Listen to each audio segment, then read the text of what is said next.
Hey y'all, what's up?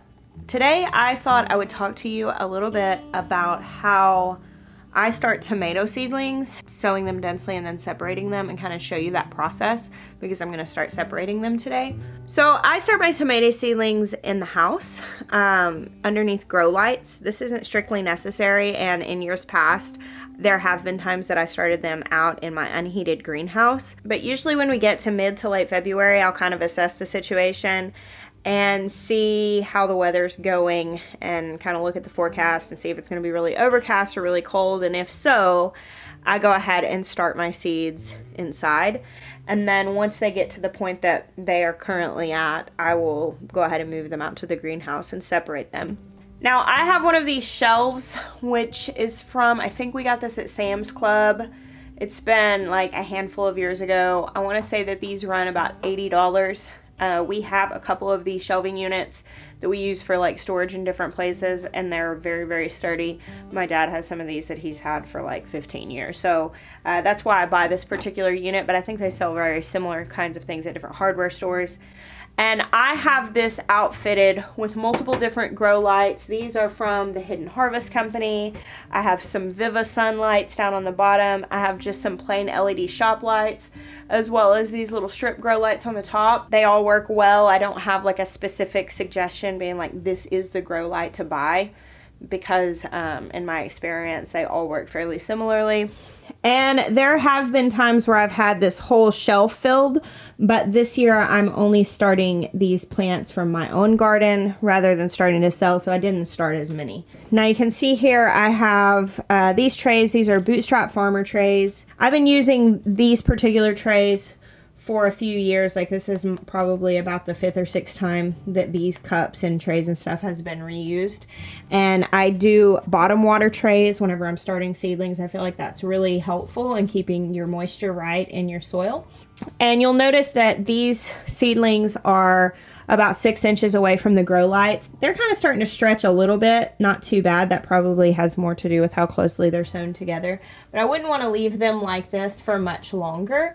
I've got them sewn in so densely because that's how I do this, but it does mean that I have to start separating when I get to this point, or else they're really going to start to struggle and get really leggy. I'm actually about to grab one of these trays. We're going to head out to the greenhouse to shoot the rest of this video. I just wanted to give you guys a look at this setup so you know how I started these. What I'm going to show you that I do, you could also do this outside. I just do it inside because it was a really cold February and very overcast, and I don't think they would have thrived as well in the greenhouse without additional heat and light. All right, I'm in my greenhouse now. I've got one of my trays of seedlings. I actually have some seeds that I need to start for a variety that I missed whenever I was starting my seeds, and I'm going to show you guys kind of from start to this point how I do this. This greenhouse does not have any additional heat or light. I do have a very small heater which I can put on out here if it is going to be getting kind of close to freezing, and it's been an overcast day, so therefore there's not a lot of extra heat that's built up in here, but usually it's not necessary. Right now it is the middle of March, and I started my seeds a couple of weeks ago. I think it's actually been just like right at 2 weeks that these have been growing, and mostly it's okay that I don't have any additional light out here. If you are ever in a situation where you're trying to grow your seeds in any situation, like by a window, under grow lights, in a greenhouse, heated or not, whatever the situation is, if your plants are starting to get leggy, which is that they're stretching out towards the light, it doesn't matter what the circumstances are. All those plants are telling you is that they need more light. They need to be closer to the light. And however you solve that problem, if I were really noticing that out here, what I've done in the past, if I kind of see that, is I just move them up to the top shelf. And if I needed to, I could take those grow lights off that shelf and come hang them out here, but it's never been necessary before. So the way that I do this does add an extra step in seed starting, but I want to tell you why I do it this way. So you'll notice each one of these cups has a lot of seedlings in it. I do have the bottom water tray, so you see some roots hanging out the bottom. And like, this is one variety. Each of these cups in this tray is a different variety, because I do start a lot of varieties of tomatoes. I really like to grow different, an array of tomatoes. And here I've got some brandy ones, and I think there's probably about 12 little plants in this cup. Now what I used to do when I would start seeds is I would get all of my containers ready, and I would, you know, either using these little cups like these Bootstrap Farmer ones, or I would use like red Solo cups. I actually have some red Solo cups that I may end up putting some plants in. But what I would do is I would set up, let's say I wanted to start 10 brandywine plants. I would set up 10 cups or pots, fill them with soil. I would take 10 little labels and I would write brandywine on each one, and I would put one in each of the pots or cups, or I would write on each cup. And then I would put one seed in each cup, or if I was feeling frivolous, I would put 2 or 3 seeds in each cup. And when those seedlings came up, because you only need one per cup so that they're not competing with one another, I would pinch off the extras at the soil. Now if I only put one seed in the cup and it didn't come up, I had the choice at that point, you know, 2 weeks after the rest of mine were looking like this, do I want to go ahead and put another seed in there and those plants are going to be kind of behind the others, or do I want to just toss that soil back into the bin, and then, you know, at that point I've wasted a tag. If it was a cup, I've written on the cup, I've got to mark that out. And so normally I would err more towards putting extra seeds and just thinning them out. But what I found was that I was wasting materials and I was wasting time, because then I'm having all of the cups where something didn't germinate, or I'm having to thin out and kill a lot of seedlings, which is adding that extra step. And somewhere between like not liking all of the waste of that and starting to start things inside, therefore I had a limited space and I couldn't just put 200 pots on one shelf, I started doing it like this. So you saw I had 2 trays in there. That was all the tomatoes that I'm growing this year, which I'm growing, I think, 28 varieties of slicers and like 10 varieties of cherries. And then there were also some other odds and ends in that tray. And the way I'll do it is I'll get whatever pot I'm going to use. I also, if I'm trying to start a lot of the same kind, I might use these little 5x5 containers or something that's a little bigger, that has more surface area and I can start a lot more seeds in it.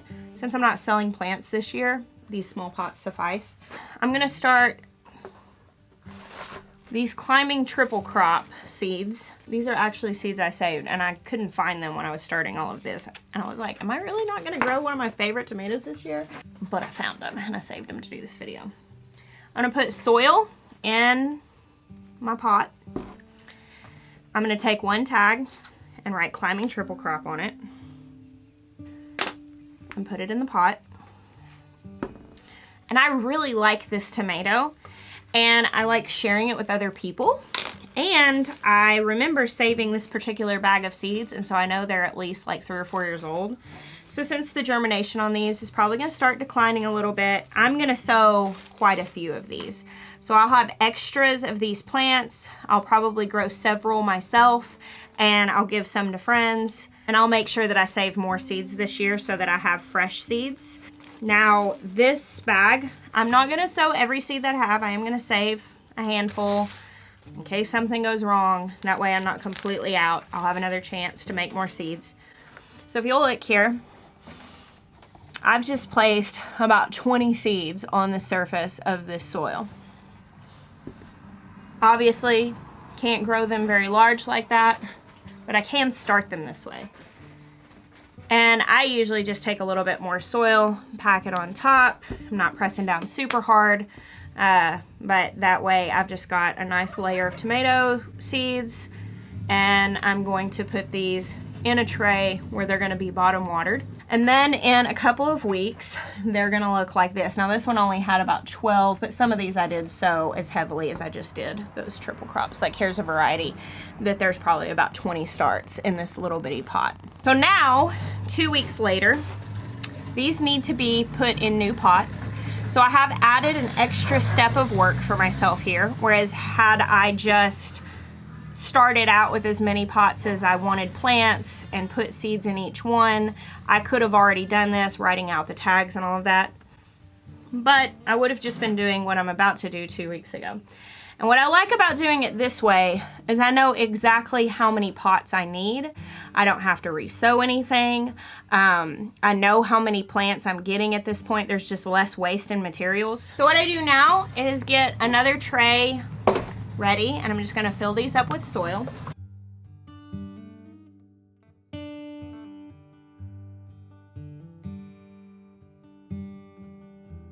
All right, so I got this tray ready now.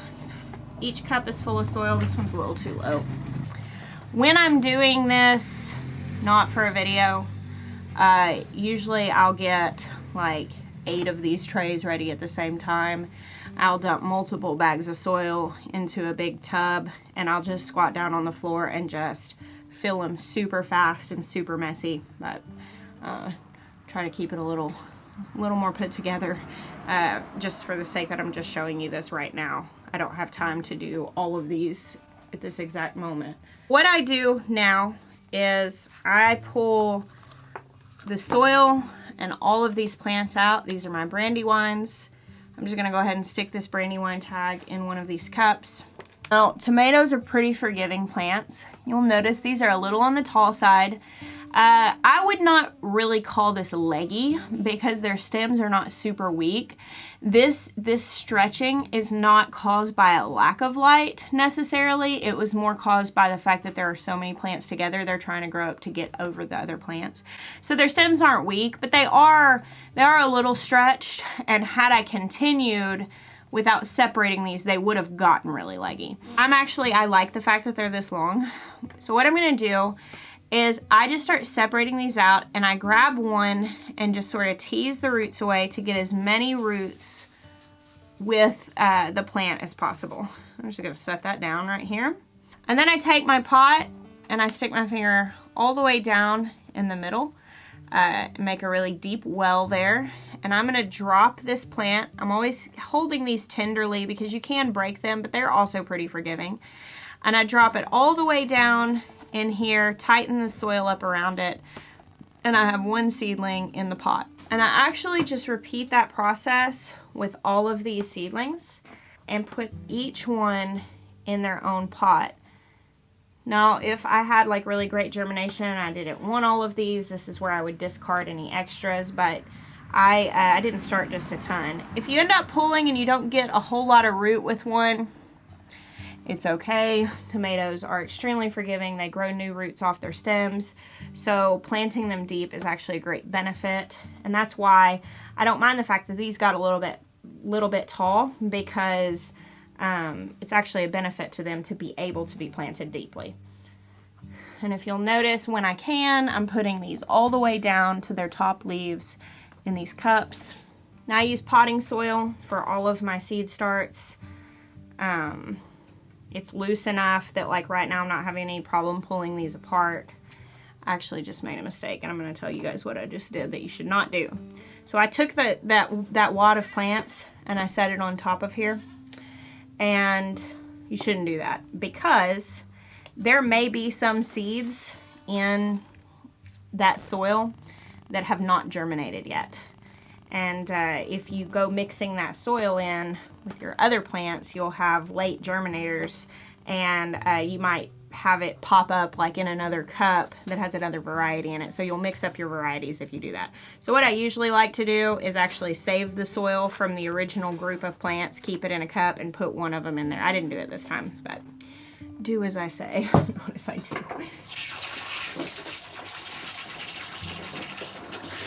So now I just took that one pot that had all those plants in them, separated them each into their own individual cup, and I can now take my markers. I can write Brandywine on each one and mark each one of these, and then I'll move on and I'll do the exact same thing for every one of these varieties.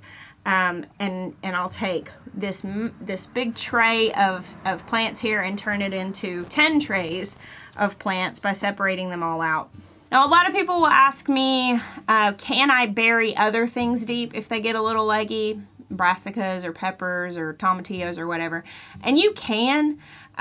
Most things aren't going to be hurt by that, by burying them a little bit deep, but it doesn't have the same benefits as tomatoes. Tomatoes actually grow stronger plants whenever you bury their stems deep. So I do this when I up pot them just to give them a little boost in root growth, and then whenever I plant them in the ground, I'm going to bury them as deep as well. I have a video showing how I plant tomatoes out in the garden. I'll link that down below. And you don't have to do this. You don't have to up pot them and plant them deep and plant them all together. But I have found that this works for my needs. I also do my peppers this way. I start multiple peppers in one cup and then just separate them. From what I found, most things, peppers, eggplants, tomatoes, herbs, even a lot of flowers, things that you're going to be starting indoors early, they're actually extremely forgiving of being handled this way. And so you can actually, you know, separate them, just be really gentle, just tease those roots apart, try to keep as many roots as possible intact. Now, if you're starting things like cucumbers, melons, squash, those are not quite so happy when you mess with their roots. So when it comes to all of those things, I usually start those maybe 3 to 4 weeks before I plan on moving them outside. And then I usually will use some sort of biodegradable pot, or if I do start them in something like this, when I transplant them, I'm just very careful to break up the roots as little as possible, because they don't like that. They'll shock, and then they just don't grow as quickly. Tomatoes, however, this won't hurt them. They might droop a little bit today, but they usually recover really quickly. So after I fill these trays up with plants, get them all marked, I'll put some water in these bottom water trays, and I'll just set them up out here in the greenhouse to keep growing for the next probably 4 weeks or so. In 4 weeks, these will be just the right height to start moving out to the garden. We'll start hardening them off. That's about when our last frost date is the second week of April this year. And I'll keep an eye on the forecast, and once I feel confident that we have no more near freezing nights, I will go ahead and harden these off and transplant them into the garden. And in just a few months, we'll be doing garden tours, harvesting lots of tomatoes, and having breakfast in the garden. So I hope this helps you guys. I get asked about this a lot because people will see that I have so many seedlings in a cup and be like, wait, what are you doing there? Is that okay to grow them like that? And it is, if this is your plan and how you're planning on finishing growing them. Thank you guys. I bless you. Until next time.